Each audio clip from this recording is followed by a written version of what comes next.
यसरी नै यतिको गरिसकेपछि अब हल्का चाहिँ पानीले भिजाउँ। सजिलो पहिलो परिश्रम कतिको सहज हुन्छ है गर्नुलाई।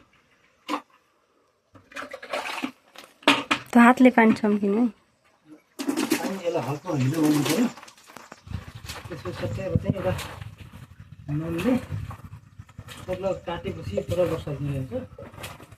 ढिलै भए पनि सिमेन्ट पिङ्ने जस्तो चाहिँ आउने सम्मान लगाउँछु मैले।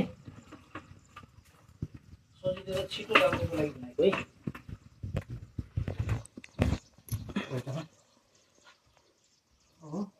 ऊ डडामुटोपट्टि छ है, त्यसले गर्दा नि त्यसले काट्नु चाहियो होला। यो काट्नु चाहिँ होइन, टक्क काट्न पऱ्यो यसलाई। अब हेरौँ हुन्न के बुढा, झन् हिलो उखाल्यो के भएकै हातले ल्यापक्का ल्यापक्का पार्नु मेरो त चुप्प बोल्ने भएको नबोल्ने भयो कि त हुन्न के त। पातल थियो नि।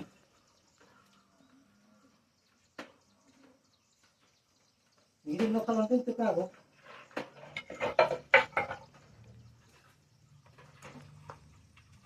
त अलि हिलो गर्नुपर्ने, हिलो चाहिन्छ त्यसको। पानी जस्तो रहेछ यहाँ। हिलो टाँस्यो क्यामेरा मैले घर मात्र मैले लगाएको।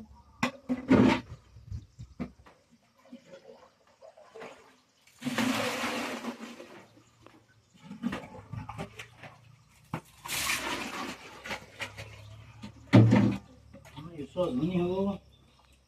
अलिकति माटो चाहिँ अलिकति टाइट भएछ र अलि हिलो बनाएर काट्नुपर्छ। अलिकति भिजाउनु पऱ्यो। यसले काम गर्यो नि।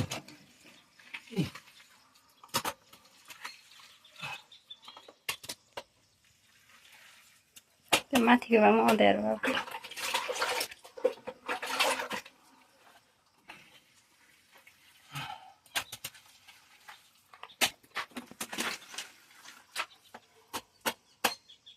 पातलो धेरै बाक्लो गर्नु पर्दैन यसलाई।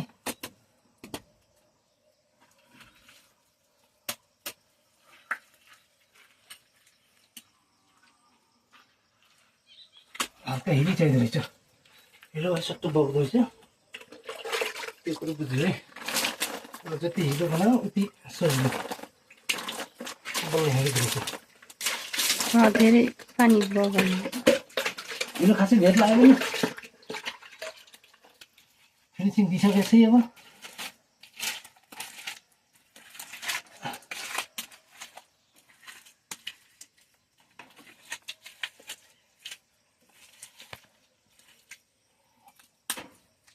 भयो। काट्दै हुन्छ, काट्दै हुन्छ, भिडियो काट।